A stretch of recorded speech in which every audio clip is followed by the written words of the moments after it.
Hello दोस्तों, तो यहाँ पे हमें एपिसोड की शुरुआत में मेलो का सीन दिखाया जाता है जो कि एयरपोर्ट पे होता है और वो इधर टीवी में देखता है कि नियर की बिल्डिंग के आसपास काफी दंगा मच रहा होता है। डेमिगावा कहता है कि कीरा के बाकी फॉलोअर्स अभी अंदर मत घुसना वरना भीड़ चाल की वजह से वो लोग भी तुम्हारे बीच में छुपके ही बाहर निकल जाएंगे। मेरी बात मानो और हम उन लोगों को जरूर पकड़ेंगे। उसके बाद हम उन्हें कुछ करेंगे नहीं बल्कि बस कैमरा के सामने रहेंगे जिससे कि कीरा खुद उन्हें सजा दे। यहाँ पे मीसा अभी भी वो लाइव फुटेज देख रही होती है जिससे कि वो नियर के बाहर निकलते उसको मार डाले।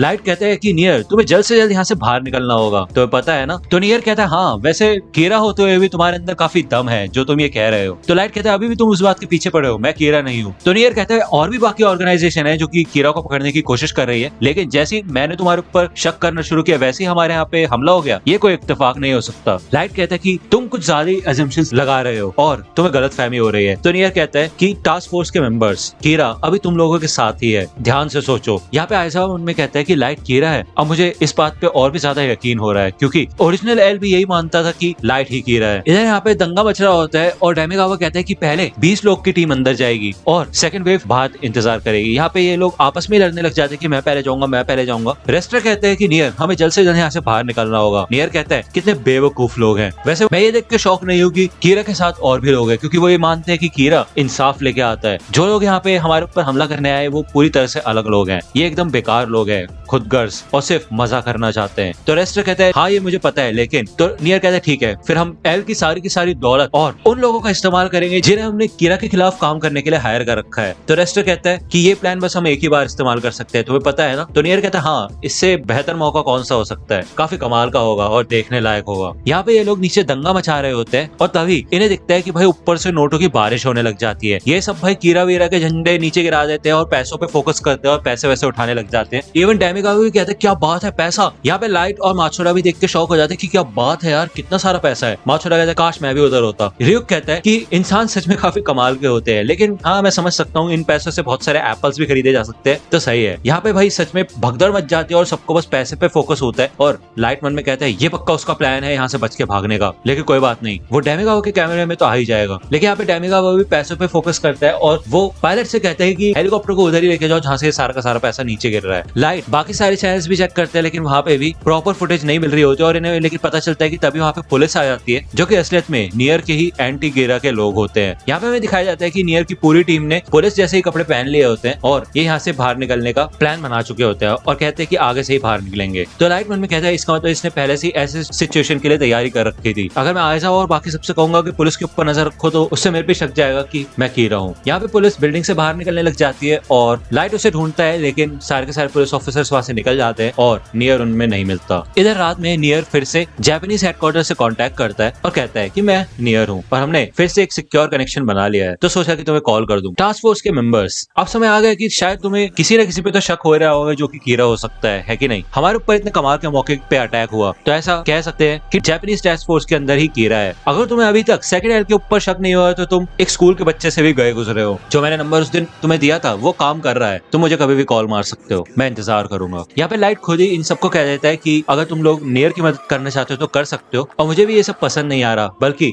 हमें तो एसपीके के साथ ही मिलकर काम करना चाहिए, वो ही ज्यादा अच्छा रहेगा। इधर हमें आयजाव के घर का सीन दिखाया जाता है और वो कहता है कि जब मैं डेप्यूटी डायरेक्टर के बारे में सोचता हूँ तो मेरे को लाइट के ऊपर शक करने का बिल्कुल मन नहीं करता। लेकिन तभी वहाँ पे आयजाव की बेटी आती है और वो बताती है कि वो एग्जाम की प्रिपरेशंस कर रही है। तो आयजाव कहता है ज्यादा स्ट्रेस लेने की जरूरत नहीं है, तुम आराम भी कर सकती हो। तो उसकी बेटी कहती है हाँ और आप भी। यहाँ पे हमें लाइट का सीन दिखाया जाता है और वो कहता है कि इनमें से कोई ना कोई तो नियर को कॉल कर ही देगा, वो मैं नहीं रोक सकता। प्रॉब्लम ये है कि उसके बाद क्या होगा, अगर मैंने देरी कर दी तो कुछ ऐसा भी नुकसान हो सकता है जो कि मैं कभी भी बदल नहीं पाऊंगा। तो लाइट कहते हैं इसका मतलब मेरे पास और कोई चारा नहीं है। वो इधर मीसा को कांटेक्ट करता है और उसे एक स्पेशल मैसेज भेजता है। मीसा कहती है क्या बात है, मुझे एक इमरजेंसी ऑर्डर मिला है लाइट से। वो इधर फाइल ओपन करके पढ़ लेती है कि अब उसको क्या करना है और वो कहती है लगता है समय आ चुका है। दोस्तों अगर आप डेथ नोट से जुड़ी मर्चेंडाइज खरीदना चाहते हैं तो उसके लिंक आपको डिस्क्रिप्शन में मिल जाएगी, आप वहां से जाके चेकआउट कर सकते हैं।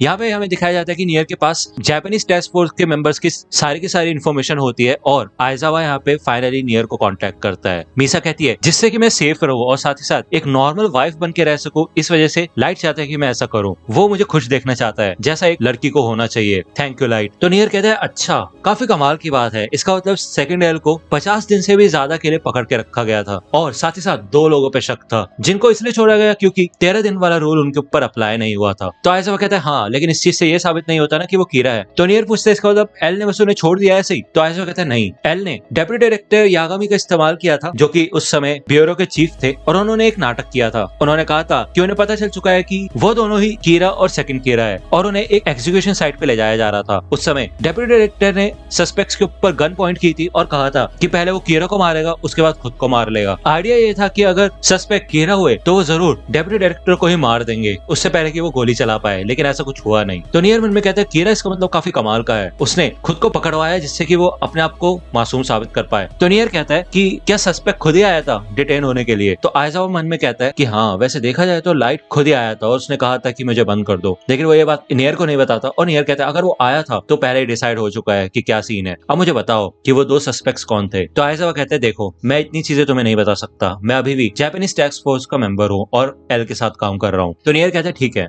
मैं समझ सकता हूँ, थैंक यू वेरी मच, जो भी तुमने इन्फॉर्मेशन दी काफी कमाल की है, खास करके वो शिनिगामी आइज वाली जिससे कि हम किसी भी इंसान का नाम देख सकते हैं, ये मैंने पहली बार सुना है और ये काफी काम आएगा, गुड बाय। रेस्टर कहता है नियर तुम्हें उससे और इन्फॉर्मेशन नहीं निकलवानी चाहिए थी। तो नियर कहता है कोई बात नहीं, इस हिसाब से उसने ठीक ठाक इन्फॉर्मेशन दे दी है और मेरे को एक बहुत इंपॉर्टेंट चीज पता चली है कि जो डेप्यूटी डायरेक्टर है और कीरा है वो बाप और बेटे हैं। ये चीज तो साफ हो गई है, तुम खुद सोचो डेप्यूटी डायरेक्टर ने ये क्यों कहा कि पहले वो कीरा को मारेगा उसके बाद खुद को मार लेगा, है कि नहीं? इसका मतलब सेकंड एल कीरा वो दोनों इंसान लाइट यागामी ही है। यहाँ पे आइजावा लाइट को बता देता है कि मैं तुम्हें सच कहूंगा कि मैंने नियर से कांटेक्ट किया था। तो लाइट पूछते है अच्छा ठीक है चिंता मत करो, मैंने ही तुम्हें कहा था, है कि नहीं? तो तुमने क्या बात करी? नहीं सॉरी शायद मुझे ये सब नहीं पूछना चाहिए। तो आइजावा कहता है कि लाइट मैं यकीन करना चाहता हूँ कि तुम कीरा नहीं हो, मुझे माफ करना मैं फिर से ये कर रहा हूँ, लेकिन मैं तुम्हें ऑब्जर्व करना चाहता हूँ जब तक हम कीरा को नहीं पकड़ लेते और साथ ही साथ मीसा अमाने को भी। मैं अभी के अभी तुम्हारा रूम चेक करने जा रहा हूँ, ऐसा हो सकता है कि मीसा अमाने के पास डेथ नोट हो। तो लाइट कहता है हाँ जरूर तुम जाके पता कर सकते हो, जिससे कि ये साबित हो जाए कि मैं चुपके चुपके मीसा को कांटेक्ट नहीं कर रहा। जब आइजावा यहाँ से जा रहा होता है तो मोगी भी उसके साथ आ जाता है और वो कहता है मुझे भी पता करना है। ये लोग लाइट के अपार्टमेंट में आ जाते हैं और अंदर मीसा होती है। ये लोग कहते हैं कि हमें खबर मिली है कि एल के रूम में एक्सप्लोजिव लगाए गए हैं और बॉम्ब फिट कर रखा है, तो हमें उसको चेक करना है कि ऐसा है या नहीं। ये लोग पूरे घर को चेक करते हैं। इधर हमें फिर से जापानीज हेडक्वार्टर्स का सीन दिखाया जाता है और मात्सुरा इधर कीरा किंगडम ऑन करता है। इधर डामिगावा होता है और वो कहता है कि मैं हूँ डामिगावा, कीरा की आवाज, आप सबका स्वागत है। तो हम यहाँ पे कीरा के लिए एक काफी बड़ा महल बना रहे हैं, यहाँ पे हम कीरा का स्वागत करेंगे। यहाँ पे लाइट को गुस्सा आता है और यहाँ पे मीसा के अपार्टमेंट का सीन दिखाया जाता है और इन्हें कुछ भी नहीं मिला होता। तो आइजावा यहाँ पे मोगी को रुकने के लिए कह देता है और इधर से निकल जाता है। यहाँ पे हमें डामिगावा के शो का सीन दिखाया जाता है और वो कहता है कि हमें 1 मिलियन येन की जरूरत है और उससे कीरा किंगडम की कंस्ट्रक्शन पूरी हो जाएगी। लाइट कहता है ये डामिगावा ये अपने हिसाब से चीजों को कर रहा है, मुझे डामिगावा की बिल्कुल भी जरूरत नहीं है। लेकिन यहाँ पे हमें दिखाया जाता है कि ईडे कंटिन्यूअसली लाइट को देख रहा होता है और इधर आइजावा भी आ जाता है और वो कहता है कि हमें डेथ नोट नहीं मिली। लेकिन तो लाइट कहता है हाँ मैं समझ सकता हूँ, तो हम पे नजर रख सकते हो। तो यहाँ पे डामिगावा कहता है चलो फिर अब मैं आप सबको कीरा किंगडम के एग्जीक्यूटिव मेंबर से मिलवाता हूँ जिनको मैंने खुद चुना है। यहाँ पे हमें दिखाया जाता है कि एक लड़का होता है जो कि डेथ नोट खोलता है और वो यहाँ पे उस एग्जीक्यूटिव मेंबर को मार देता है। यहाँ पे डामिगावा फिर भी अपना शो कंटिन्यू रखता है और कहता है अब हम बात कर लेते हैं अपने सेकंड मेंबर की, लेकिन वो लड़का उस मेंबर को भी मार गिराता है। यहाँ पे एक के बाद एक करके वो सारे के सारे एग्जीक्यूटिव मेंबर्स को मार देता है और यहाँ पे अंत में सिर्फ और सिर्फ डामिगावा बचा होता है और हमें दिखाया जाता है कि इसके पास शिनिगामी आइज भी होती है और अंत में वो डामिगावा को भी मार देता है और कहता है डिलीट। यहाँ पे वो शो एंड हो जाता है और मात्सुरा कहते हैं क्या कीरा अपने ही सपोर्टर्स को क्यों मारेगा? यहाँ पे आइजावा मन में कहते हैं ऐसा कैसे हो सकता है, मीसा या फिर लाइट दोनों ही डेथ नोट का इस्तेमाल नहीं कर सकते। तो लाइट मन में कहता है मिकामी मैं आराम से इसका इस्तेमाल कर सकता हूँ, ऐसा लगता है मैंने सही फैसला लिया। वो कीरा की पसंद और नापसंद दोनों जानता है और सबसे अच्छी बात यह है कि उसको बार बार ऑर्डर नहीं देना पड़ता। मैंने मीसा से उसकी डेथ नोट की ओनरशिप फॉरफिट करा दी थी, लेकिन इससे पहले कि उसकी डेथ नोट से जुड़ी सारी मेमोरी जाए मैंने उसको वो डेथ नोट टेरू मिकामी को पोस्ट करने के लिए कह दिया था। अभी वो कीरा इन्वेस्टिगेशन से जुड़ी कोई भी जानकारी रिवील नहीं कर सकती, वो बस एक आम लड़की है। अब बात कर लेते हैं नेक्स्ट ओनर की जो कि है टेरू मिकामी। मैंने उसे टीवी में देखा था और उसका इंटरव्यू देख के मेरे को पता चल गया था कि वो सच में कीरा का बहुत ही बड़ा सपोर्टर है। यहाँ पे हमें कीरा किंगडम के वेयर सर्वे दिखाया जाता है जहाँ पे टेरू मिकामी ने पार्टिसिपेट करने के लिए यस बोल रखा होता है और लाइट कहता है कि जैसे उसको डेथ नोट मिली होगी उसे समझ आ गया होगा उसे करना क्या है। हमें बताया जाता है कि वो एक प्रोसिक्यूटर है और लाइट कहता है कि मैंने कोई भी गलती नहीं की, वो सच में कीरा का राइट हैंड बनने के लायक है। यहाँ पे हमें मिकामी का सीन दिखाया जाता है और वो रियुक से कहता है शिनिगामी मेरे पास आने के लिए शुक्रिया, अब मैं बुरे लोगों को सजा दे सकता हूँ। और यहाँ हमें सर्वे का एक और क्वेश्चन दिखाया जाता है जब मिकामी से पूछा जाता है कि कीरा तुम्हारे लिए क्या है, तो मिकामी लिखता है भगवान। तो दोस्तों आज की वीडियो के लिए सिर्फ इतना ही। आई होप कि आपको ये वीडियो पसंद आई होगी। अगर आपको ये वीडियो पसंद आई हो तो प्लीज लाइक कीजिए, अपने दोस्तों के साथ शेयर कीजिए और मेरे चैनल को सब्सक्राइब करना मत भूलेगा। और अगर आप मुझे कांटेक्ट करना चाहते हैं तो आप मुझे इंस्टाग्राम पे कांटेक्ट कर सकते हैं। मेरे पेज की लिंक आपको डिस्क्रिप्शन में मिल जाएगी। मिलता हूँ आपसे अगले वीडियो में, तब तक के लिए गुड बाय।